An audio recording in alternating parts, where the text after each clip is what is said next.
법궤는 여러 해를 지나서 다시 이스라엘의 민족의 품으로 돌아오게 됩니다. 그런데 이스라엘 민족이 전쟁을 해서 다시 뺏은 것이 아닙니다.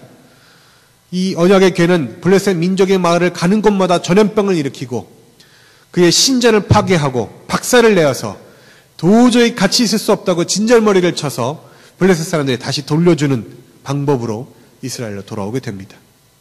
이것이 바로 하나님의 역사하시는 방법이죠.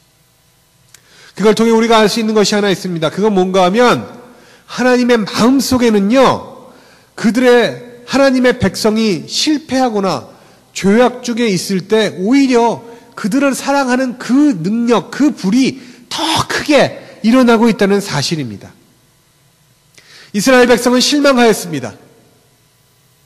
그들은 하나님의 영광이 자기를 떠났다고 알았습니다. 그러나 하나님께서는 자기 스스로 더 큰 영광을 보여주고 계신 것입니다. 하나님은요, 당신이 택하신 그 백성 곁을 절대로 떠나실 뿐 아니라 그 백성이 실패했을 때 더 간절한 사랑으로, 더 강력한 능력으로, 주권으로 그들의 백성에게 다가서시는 그런 분이십니다. 엘리의 며느리는 하나님의 영광이 떠났다고 하였습니다.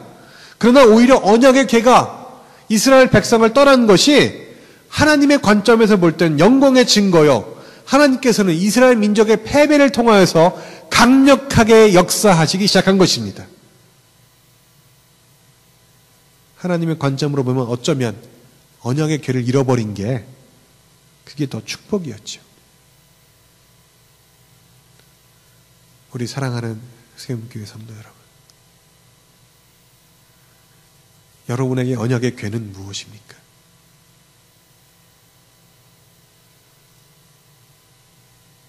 여러분에게 이것이 사라지면 하나님의 영광이 떠나 라고 생각하는 것이 무엇입니까? 만약에 내가 이걸 잃어버리면 나는 신앙도 다 잃어버릴 거야 라고 생각하는 것이 무엇입니까? 그러나 여러분 기억하십시오.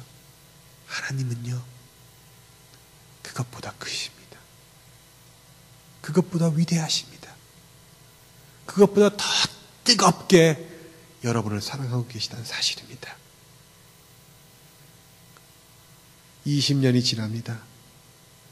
이스라엘 백성은 미스바라는 곳으로 새로운 지도자의 지도하에 모입니다.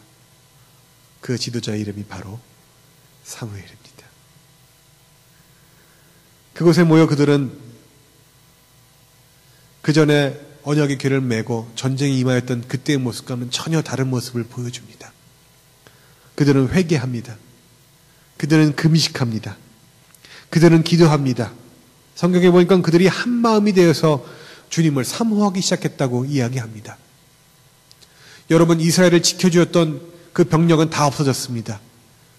이스라엘 신앙의 상징이었던 언약의 궤도 사라졌습니다. 이스라엘 제사장들은 그 뿌리채 다 죽어버렸습니다. 그리고 이제 겨우 새로운 제사장, 젊은 사사 사무엘과 함께 기도를 시작하고 있는 것입니다. 그러나 그때에 그 소식을 들은 블레셋 사람들은 이스라엘 민족이 반항하는 것을 시체 말려버리기 위해서 다시 병력을 모으고 미스바란 곳으로 치러 나옵니다. 그러나 하나님이 함께 하시자 그들은 달라진 모습을 보입니다. 블레셋 사람들과 싸웠는데 대승을 하게 되고 20년 전 전쟁에서 빼앗긴 그 에벤에셀이라는 곳까지 다시 국경을 확장하는 장면이 성경 속에 나오고 있습니다. 여러분, 그들의 승리의 비결이 무엇이었습니까? 언약의 궤였습니까? 언약의 궤를 호송하고 있는 제사장들이었습니까? 심지어 성경에 보면 그 전쟁을 위해 이스라엘이 아주 잘 훈련된 병력들을 가지고 있었단 말도 나오고 있지 않습니다. 그들의 힘으로, 그들의 능력으로 블레셋을 이긴 것이 아니라 온전히 하나님의 능력으로 하나님이 천눈과 번개를 보내서 그들을 이길 수 있었다고 성경은 기록을 하고 있습니다. 언약의 궤는 그들과 함께 있지 않았지만 하나님이 함께 하셨기 때문에 그들은 상상할 수도 없는 그런 승리를 거둔 것입니다. 여러분, 범죄하면요, 신앙이 떠나면요, 사람들이 죽습니다. 대제사장도 죽습니다. 이스라엘 백성도 죽습니다. 언약의 궤도 뺏깁니다. 그러나 결코 그들은 망하지 않았습니다. 오히려 더 겸손해져서 하나님 앞에 무릎 꿇고 기도할 때에 그들은 다시 일어나게 되었습니다. 그것이 바로 하나님의 승리인 것입니다. 우리 사랑하는 성도 여러분, 예수님께서 3년간의 공생의 기간을 가질 때 마귀가 어떻게 시험한지 아십니까? 여러분 아시죠? 사막에서 40일 금식한 이후 마귀가 3가지 시험을 하잖아요. 이것저것 막 시험하죠. 그런데 잘 보면은요, 이 3가지 시험이 사실은 하나로 통해요. 뭔지 아십니까? 죽지 말아라. 그런 시험입니다. 여러분, 돌로 떡을 만들어낼 수 있는 그런 기적을 행하는 사람이 어떻게 힘없게 죽을 수가 있겠습니까? 여러분, 높은 곳에서 뛰어내릴 때 천사가 잡아주는 그런 사람이 불사신임을 증명하는 사람이 죽을 수 있습니까? 세상을 다 가진 사람이, 사단에게 절을 함으로 세상을 가진 사람이 세상이 배신하고 잡아 죽이는 일이 일어날 수가 있겠습니까? 사실 사단은 3번에 걸쳐서 예수님의 귀 속에 대고 죽지 마세요. 제발 죽지 마세요. 그 얘기를 하고 있는 것입니다. 그 유혹은요, 죽으시기 전날 밤에 그대로 또 재현이 됩니다. 그것도 예수님께서 가장 사랑하는 수제자 베드로의 입을 통해서 말입니다. 여러분, 베드로가 최후의 만찬 때 예수님께서 나는 죽을 거라고 말씀하시자 뭐라고 이야기합니까? 안 됩니다. 절대 그럴 수 없습니다. 제가 그렇게 만들지 않을 것입니다.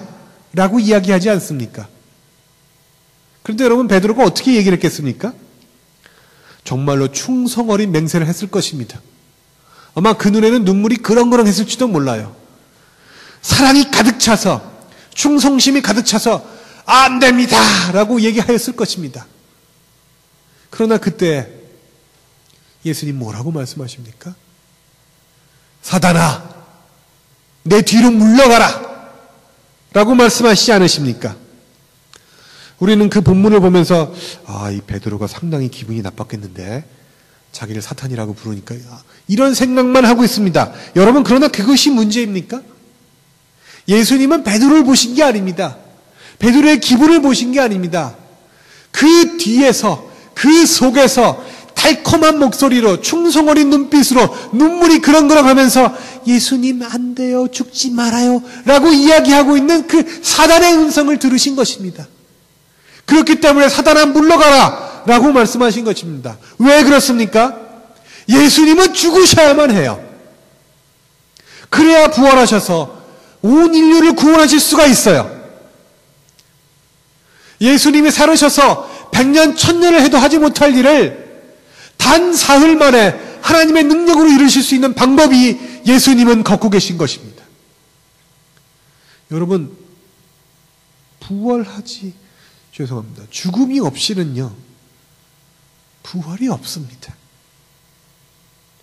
안 죽으려고 발버둥 치면서 예수님 믿으면 안 죽어! 라고 이야기하는 것은요, 그건 미신입니다. 안 망하려고 노력하면서 예수님 믿으면 안 망한대 라고 얘기하는 것도 미신입니다. 안 가난해지려고 발버둥 치면서 예수님 믿으면 안 가난해져 라고 말하는 것도 미신이고요.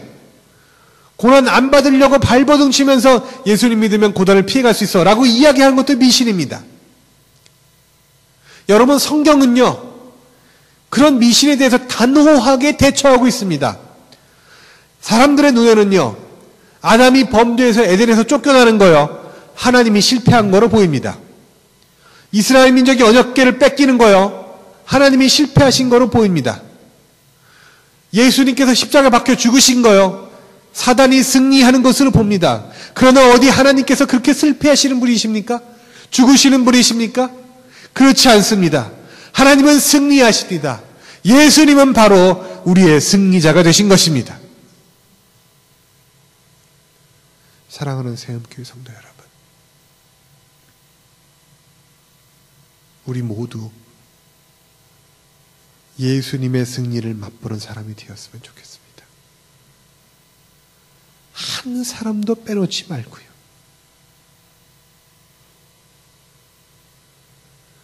그러려면요, 진정한 신앙, 살아있는 신앙을 가져야 합니다. 그것은 인간의 잣대를 내려놓고 겸손하게 하나님께서 어떻게 역사하시는지 바라볼 수 있는 그런 신앙입니다. 여러분, 이것이 쉬운 줄 아십니까? 쉽지가 않습니다. 그래서요, 하나님은 우리의 평생에 거쳐서 끊임없이 내 의지, 내 힘, 내 계획을 내려놓고 하나님을 바라볼 수 있도록 하십니다. 그러나 인간은요, 또한 끊임없이 눈에 보이지 않는 하나님을 의심하면서 그것을 눈에 보이는 무엇인가로 대치하려고 합니다. 그래서요, 하나님은 끊임없이 우리를 훈련시키시는 것입니다. 여러분, 하나님께서 아무나 훈련시키는 줄 아십니까? 아닙니다. 하나님은요, 사랑하는 사람들만 훈련시키십니다. 주님이 여러분들을 사랑하실 때 그 사랑을 받아들이시는 여러분이 되기를